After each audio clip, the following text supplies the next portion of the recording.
excited to have a live on-site webinar with Test Out today. This is something a bit new for us, so we hope that everything comes through clearly. I'm here today with Trent Stokes. He is the IT department head at Bridgerland Technical College in Logan, Utah.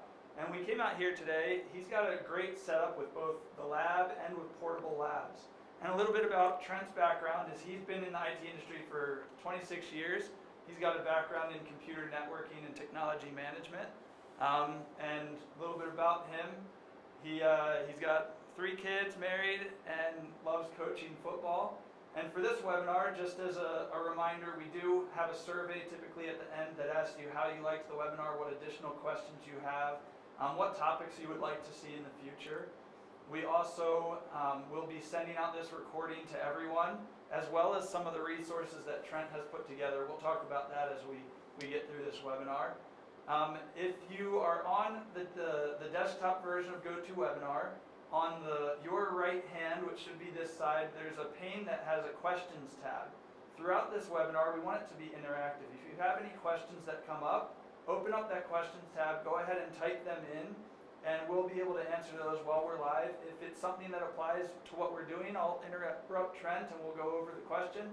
If not, we'll save it to the end because we'll also have a Q&A there.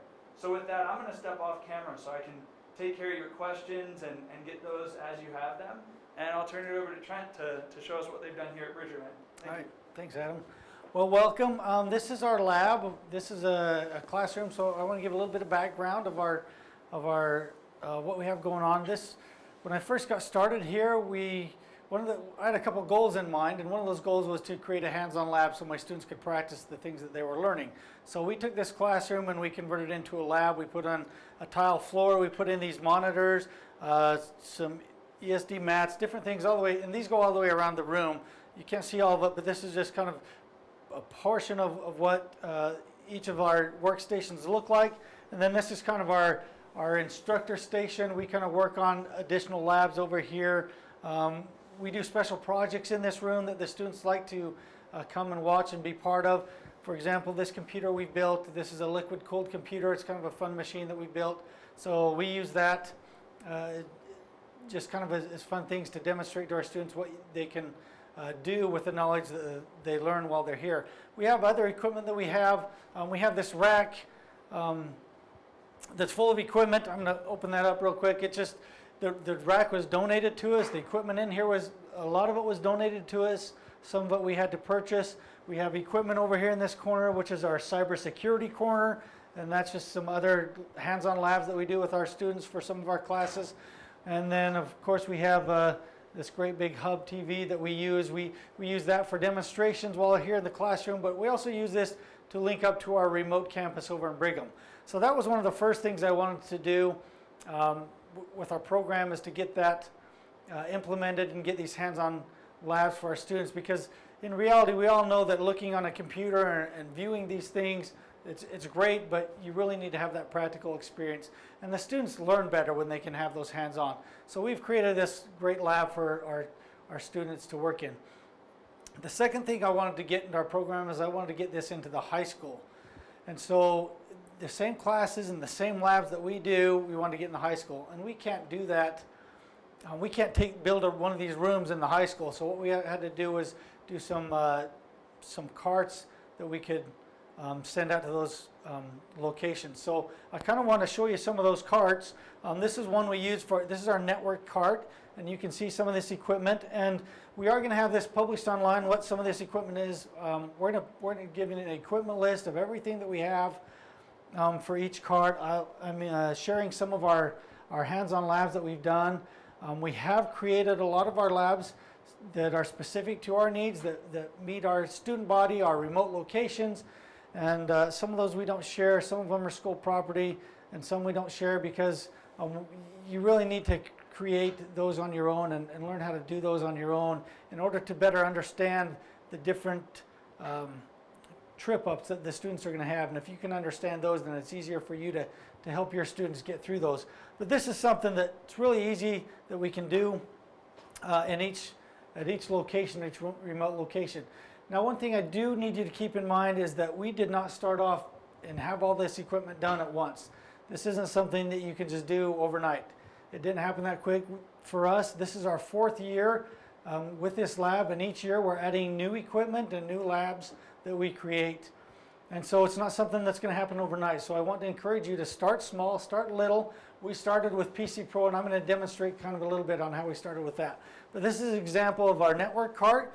We can just roll it out to the school, and each year we go and pick up the equipment, we bring it back, and we replace it with the parts that need to be replaced. For example, jacks and cables and things like that. We go through all the equipment to make sure everything is working properly and all the equipment is there.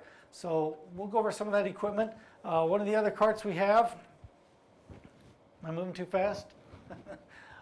So we have this is another cart that we use. This is our PC Pro cart, and this is again just another cart, something you can order off of Amazon or Sam's Club or wherever you can get a cart to carry all your tools. This is the one we use for our PC Pro class, and that one we use for our Network Pro class. But this is just an example, again, of different things we can use. So we fill these carts with all the equipment they need. We send out some computers. This is a brand new computer that they get to build from scratch. Each student gets to build from scratch. These are computers that we send. These are old computers. They were donated to us from schools. Logan High School, for example, when they upgraded their equipment, their computers, they came and donated these computers for us. So we get to send these out, and these are ones that they get to tear apart, replace their thermal paste. They get to do all their practicing on these before they get to use our good equipment and do it build a computer from scratch. So we want them to have that practice first. And again, that's the whole idea of having these hands-on labs, is to get that practice, and then they can do the real-world thing. A few other things that we have here is we've got a service desk down the hall where our students get to practice on real customers' equipment. So they bring in their phones, their laptops, their desktops, and they get to practice that. But they only get to do that after they've completed this course. And they've got to prove to us in this lab that they can manage and handle that equipment, the tools, and be careful enough not to break some of those things before we let them into that class for our service desk. So those are some great things. Something we want to go over is maybe a lot of questions on maybe what might be in this cart. So I've kind of spread some of this equipment out, and so I'd like to go over a little bit of some of that equipment that we have. So what we've done is we've taken some motherboards, and there's 2 different examples. So we have an Intel motherboard and we have an AMD motherboard, because they come with different processors, and we want the students to understand the differences of those processors, how they go in, how they lock into place. So something simple like that, they need to understand that before they start working on a computer. So we have them spread apart. They get to view them. They get to touch them. Everyone likes to touch and feel. We have a simple lab where we'll label. So you'll see this laptop is a great example. You'll see numbers on this laptop. Here's a 10, a 4, 11, and there's numbers all the way around throughout this motherboard. This is just a quiz we created for our students. This is one of our hands-on labs. What is this device? What is this? And so they have to go through, and it's just a test. We have this laying out on a table. They go through and get a piece of paper and number out 1 through however many questions you have, and they have to identify what those components are on that laptop. So simple, very easy to do, kind of a hands-on project, so they get to understand and see these things. We get some memory for them. I don't know that I want to go through every little piece of these tools, but we have spudgers, we have picks. These are great for taking apart laptops. This is great for taking apart laptops. Brushes, these are handy, but you've got to get ESD brushes. You can use these on electronic components. You want to make sure you have those versus some other kind of a brush that causes static electricity. We'll get them some power supply testers, and of course voltmeter, so they can test their power supply. These are labs that, again, we just created. This is a handy tool when they take apart laptops. It's a little tray, has individual little slots where they can put their screws into, and that way they don't lose them. They keep all the screws that are the same size in the right locations, and they can label that, identify that. Obviously, you're going to have some cables, and they're going to have to take apart those.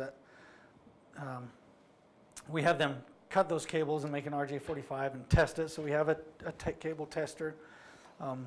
We supply them with an ESD mat and some straps so they can ground themselves, some headphones so they can listen to the content in test out, because that's what we're using for our content.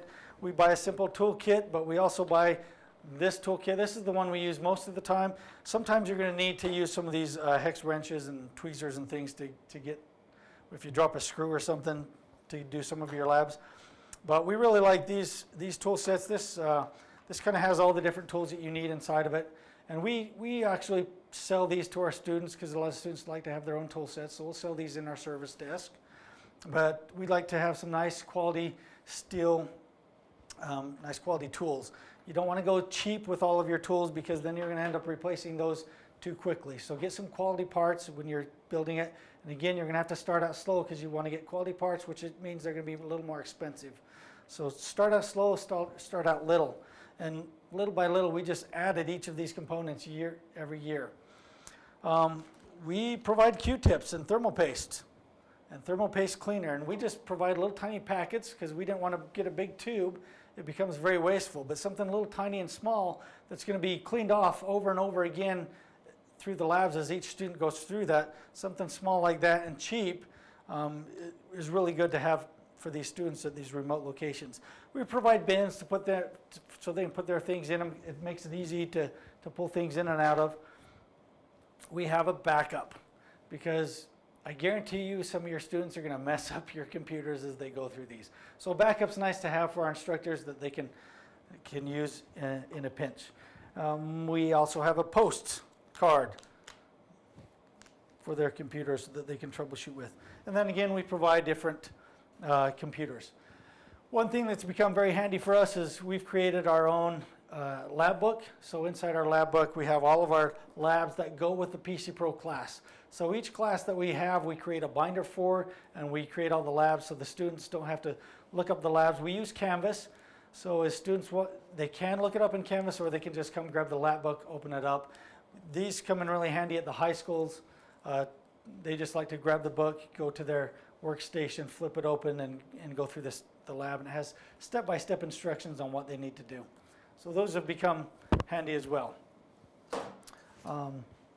There's a question on our PC Pro labs. A little bit about the carts. How many students, when you have these put in the high schools, how does that work? Do you take it out each time? And how many students typically go on each cart?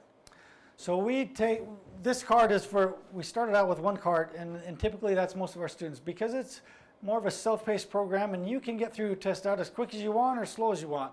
So the student kind of decides their pace, and so students will kind of go and work on this. You might have, it's really meant for kind of one student, maybe two students at a time. We try to pair them up. So depending on which lab that they're doing, they can pull out the different components that they need for their different labs. But for the most part, there's one cart for one classroom. As we get more students in each classroom, we send more equipment over there. So we have some of our classrooms we had to buy more equipment and send to the classroom because it's a very full class. And we have some classes where there's just maybe 10 students, and so one cart will be sufficient for that. And you mentioned it was self-paced. What happens if you have a student that's like way ahead of the others? Do you have to hold them back, or do you let them move on to another unit or go into network? How do you make that work? No, so part of our IT STEM program, and by the way, I do need to mention Bonnie Campbell created she's the one who came up with this card idea of the equipment to go in it. So her job, her role when we created this IT STEM program was to take our lab environment that we have and get it in the classroom. And so she's the one that came up with these carts and what equipment we needed, so they would be doing the same labs, they're getting the same instructions. And actually, Bonnie created some labs, so they were getting better instruction in the high school. So I've actually taken Bonnie's labs and implemented into our program with our adult students. So, and the question was, again, remind me, I'm sorry? And we'll have to repeat it. It sounds like my microphone's not working well, so okay, if we can repeat them. But what do you do if there's a student, if it's self-paced, if there's a student that's way ahead of the others? So if there's a student that's self-paced and they're way ahead of the others, and the question is, do we hold them back or how that works? The beauty of the self-paced program is that they can go through the program as fast as they want to. So if they get done with PC Pro, great, we move them on to the networking class while the other students are still behind. And so we have I guess you'd call, so our instructor at each high school is kind of like a facilitator. And Bonnie, one thing she does is she goes and visits each high school and she'll go and she'll help the students with these labs if needed. She'll go and do a demonstration, and she'll bring in some guest speakers. And so there's different activities going on, but students can go through this as quick as they want. We just move them on to the next class, and that's what we love about our Self-Paced program. They get to keep on going. If they get done with the Network Pro, we send them on to Security Pro. We have a Raspberry Pi class. We have cybersecurity classes. There's all kinds of classes out there that you can just keep that student going. We have some web development classes that they do. So we've tried our best to give these students enough classes that they can choose from, that they will never be sitting have a dull moment, because there's always plenty for them to do. So we've given them more classes than what we think they can complete in a school year. So right now we have 9 classes, and that's why we've kind of opened up the program up to younger class mates, the student body. So it used to be just for the juniors and seniors, but we've opened it up to the sophomores. They've done well in the program, and this past year was our first year we did a trial run with some freshmen. We don't let them come in as a starting freshman, but by their second trimester or semester, we'll let them join our program if they take some IT-related classes from the instructor who's going to be teaching our IT STEM program at the school. So it sounds like you've linked in that you provide college credit for what they're doing in the high schools then? And so the question is, do we provide college credit for our students? And yes, we do. If they're taking our classes, these are our college classes at the high school, and it's an after-school program. It isn't done during the school hours, it's done after school. So that was an issue for us, or we thought it would be, because it competes with all the sports programs, the music programs, dance programs, work, all of those different things. But students who are really serious about IT, they love it, and they're joining. And every year we've gained more and more students into our after-school program. So it's become a very successful program. We have some of the students who are graduating from college before they're graduating from high school, because they're just going through so fast they're getting done with their classes. They're very dedicated, hardworking students. And we encourage that. We love that. We have no problems with that at all. Because we've also worked out on this pathway where students can take classes from their instructors that are IT related. We'll give them credit into our program. So we have a Python class, for example, and we have teachers that teach that Python class at their high school. Well, we would rather those students take that class from their high school instructor so they can take classes from us that are not offered at their high school. So that way they're getting more work done, because those teachers in the high school teaching Python, they're following the same content we're teaching. So we're really getting the same, we even help them write the classes if needed, but they're getting that same content so they can get more work done. So that's the beauty of our program. We have that pathway from high school into college, and we have a great deal working with the University of here in Logan, Utah State University. So students that graduate from our program, it's a 1-year certificate. They're going to get 1 year of credit, so 30 credit hours up to Utah State towards their associate's degree and bachelor's degree. So we have a great pathway with that going on. I'm going to work this way because I wanted to go over some of the networking labs, and then I want to cover a little bit on how we came up with some of our labs. So this is our networking cart. This is actually something, again, Bonnie came up with. These routers and these switches. Some things that the students have to do is they're gonna punch down to the patch panel. They've got to create a jack and punch down that. They're going to label it, and then we have them test and tone and do some things like that. They're going to be making some connections here. So just some labs that we've created there that Bonnie's created. I did not have this equipment in my lab when we first started. So as Bonnie created this for our high school students, I said, that's a fantastic lab. We need that in our high school. Now, some of you have gone through some of these labs. You came and did a presentation with Bonnie over the summer. For those of you that live in Utah and come and did some of our, came and attended one of our conferences, we held it here, and Bonnie went through some of these labs, and so you got to see the great things that they get to learn there. But it was so good that I had to go out and buy these things and add them to my rack. So actually in the back of my rack is where I've put that equipment, because on the front of my rack I've got some other labs and servers and things going on, but we have added these. So sometimes we create these labs in the high school and we add them to our adult program. Other times we create them in our adult program in college, and then we add them to the high school where needed. So it's been great to work with Bonnie on that, where we can just work together and make sure that things work. If we create a lab here, we got to make sure it works at the high school, because it's a remote location. They don't have nice lab that we have. We've got to figure it out how it's going to work in these carts. Some of that equipment in these carts, we send some laptops to them because they've got to log into those switches. We also have them, some other classes we've done. They do some cybersecurity labs in some of those classes as well. You've got to be able to console into those, so obviously you need some console cables. Patch cables, they make a patch cable. They're going to take this cable that we've created, they're going to snip off one end of it, re-punch it down, and then they're going to test it. So they know that the one end is good. We're going to make them do the other end.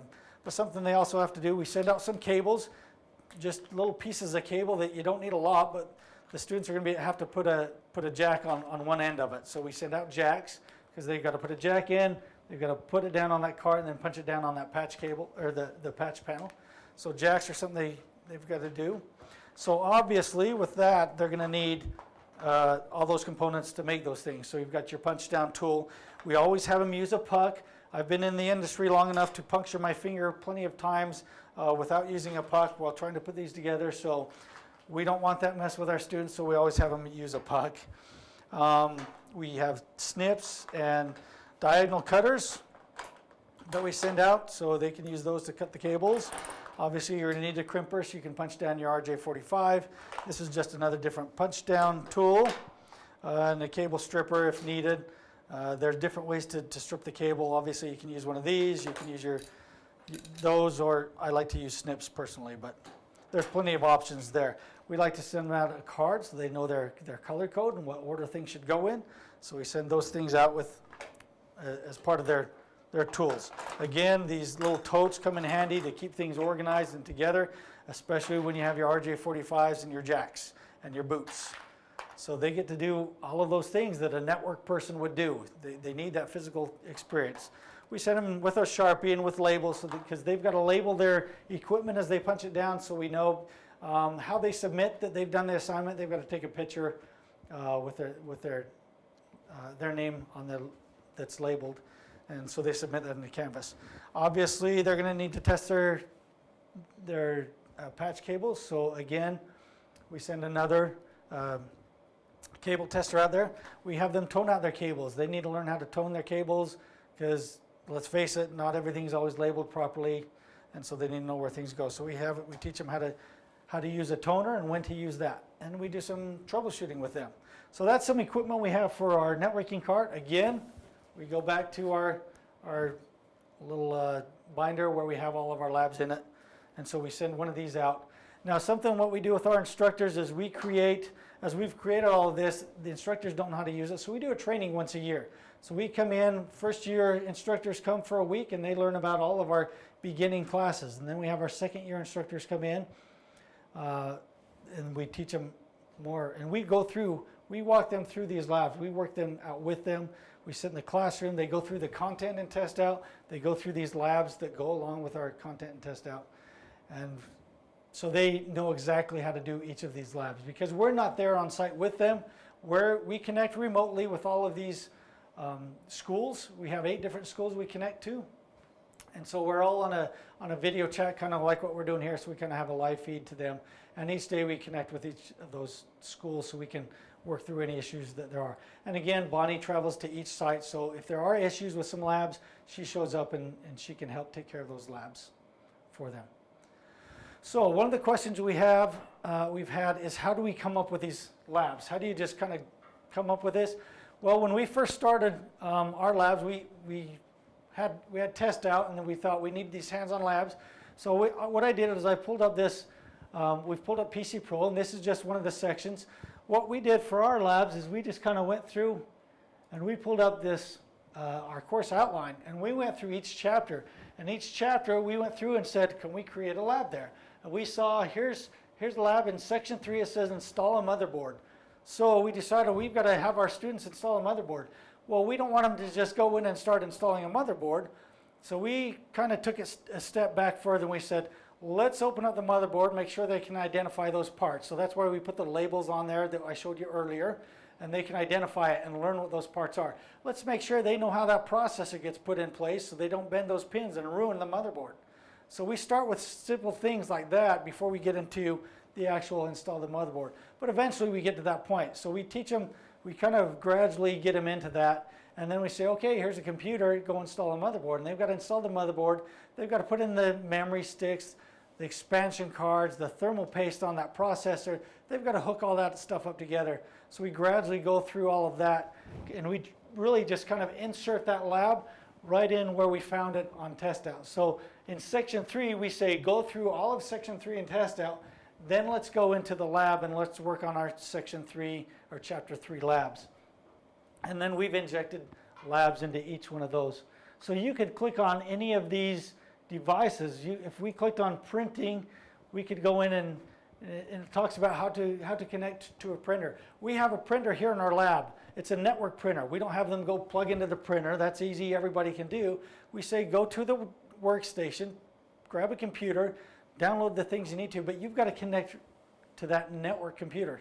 So again, it's just something we went through as we went through test out. We just kind of found locations where we could insert different types of labs. I'm going to close this out. So again, here's our motherboard. Install the motherboard. They show you a motherboard. They walk through all the components. It gets into power supplies next. So we have a power supply lab, and that's why we bought a voltmeter. They have to test it. We've got a power supply tester, and so we injected a lab into that section. So it's a matter of going through your test out, knowing your curriculum, and then just brainstorming. Come up with ideas. We used to have other labs that we don't have anymore. It's like, hey, let's throw a lab in here, and we decided that's really not a very good lab. Test Out does a great job with their virtual labs, so let's do those. And so it just kind of depends where you can put them, where you want to put them, and what you want to do with your students, what you want them to learn, what do you want them to know.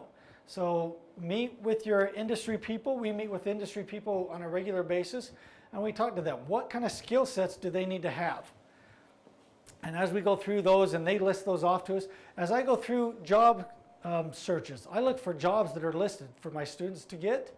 As I go through those jobs, I look, what skill sets do they need to learn and have that they have listed there?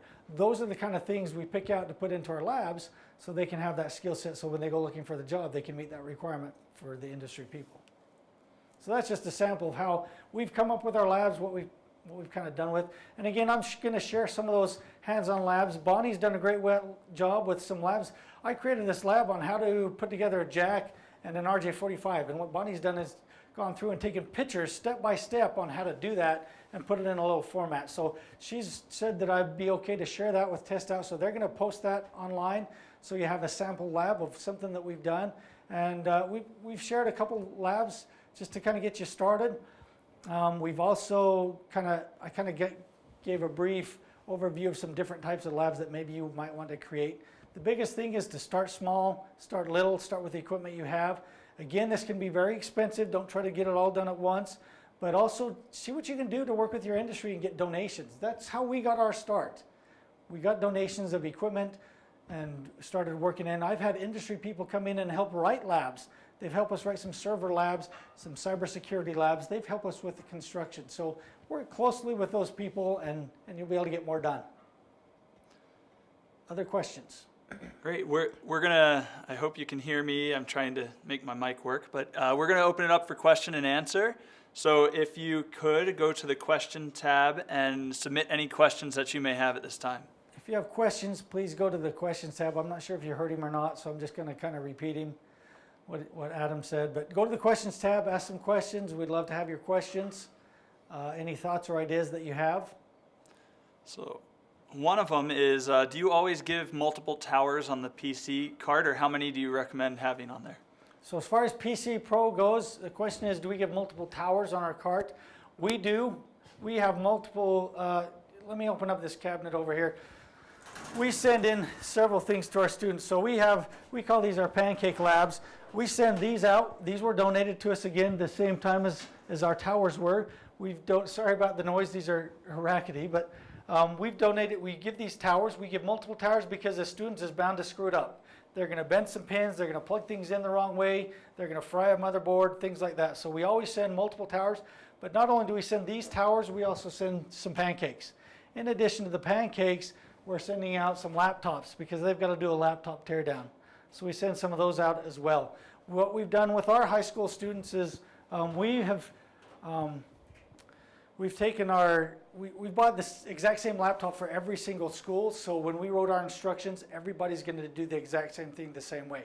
That is kind of critical with our high school students. With our college students, I should be able to take any computer, is what we're doing. If we take any computer and they should be able to troubleshoot it or work on it, they're kind of the same. But we wanted to give that basic instruction from the get-go, the exact same for every school.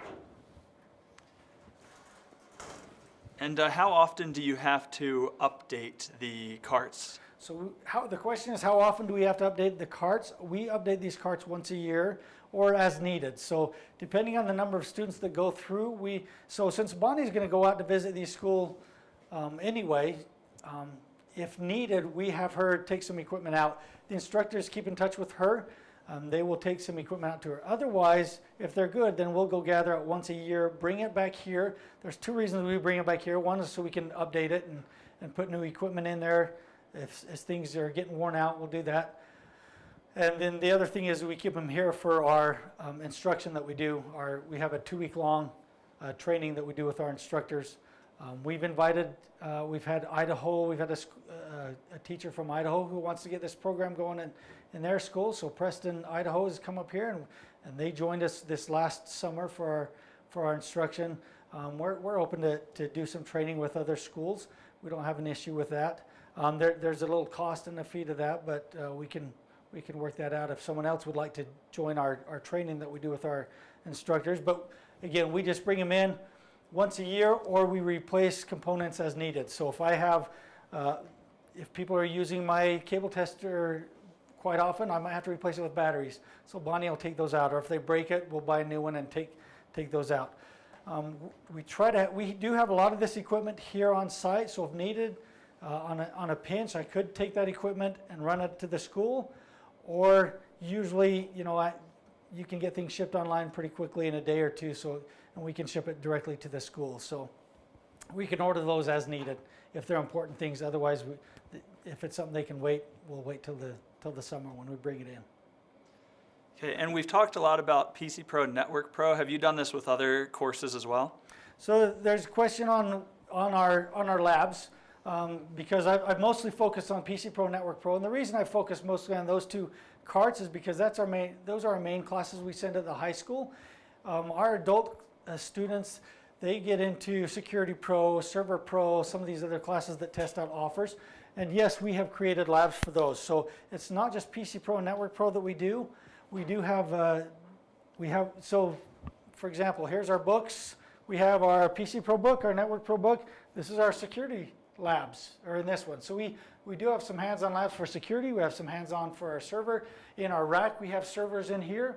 We do some cybersecurity things. We get to use this rack for troubleshooting in our networking classes and other classes. So yes, it's not just PC Pro and Network Pro that we focus on, but those are the ones I wanted to demonstrate because most of the people, at least I feel like most of the people watching this are just trying to get things started. And so you always want to start your beginning classes, PC Pro, Network Pro, and as they move further on down the line, then obviously, yes, you want to add some hands-on labs to those. And then what does enrollment look like for classes when you send these carts out? So the question is asking about our enrollment, what it looks like. It looks very good. As I mentioned earlier, we grow every year. Every year we've grown our program. We do some fun things. So the first year we kind of gave out some hoodies. We bought some hoodies that said IT STEM on them, and they were kind of a dark gray with a blue on it, and kind of to help promote the program. So we gave those to the students as they started out, and that kind of helped promote the program for us.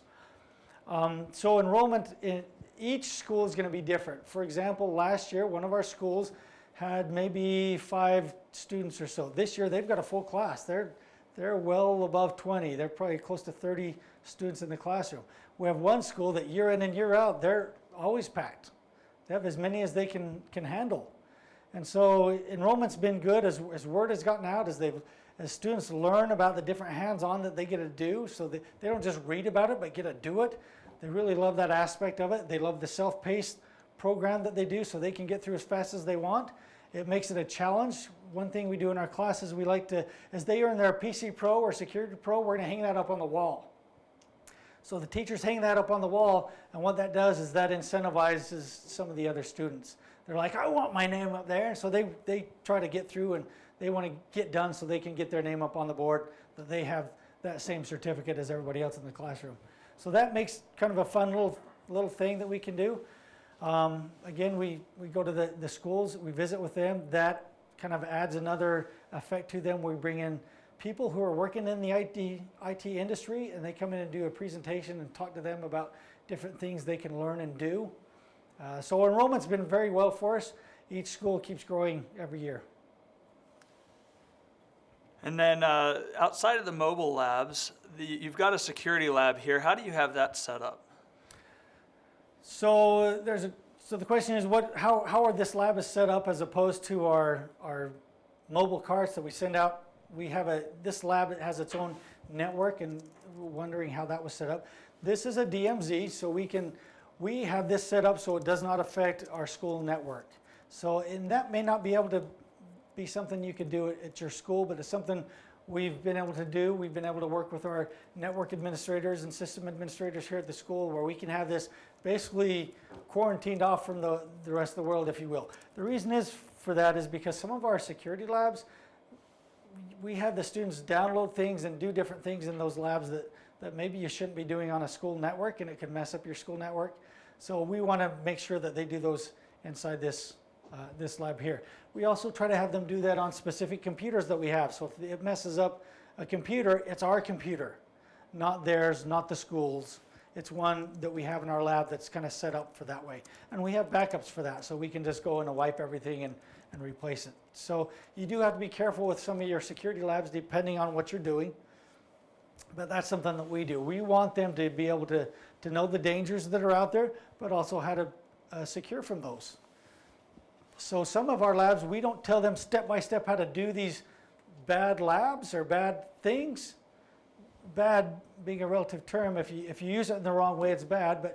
But we want them to be aware of what can be done and how to protect yourself from that.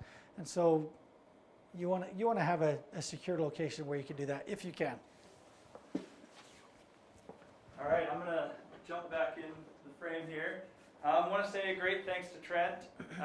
He's got a great setup here. I'm happy to help with any questions you have additionally. You can send them to my email if you'd like, and I'll get them to the right place. And my email is akeys, so akeys @testout.com.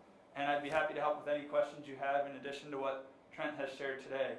So we're really grateful. They've got a great setup, and please remember that as we close this out, there will be a survey that pops up. So it's just a couple simple questions. Ask how you like the webinar today, what additional questions you have, and what you would like to see from Test Out for future webinars. So with that, we'll close out, and we look forward to seeing you next time. Thanks.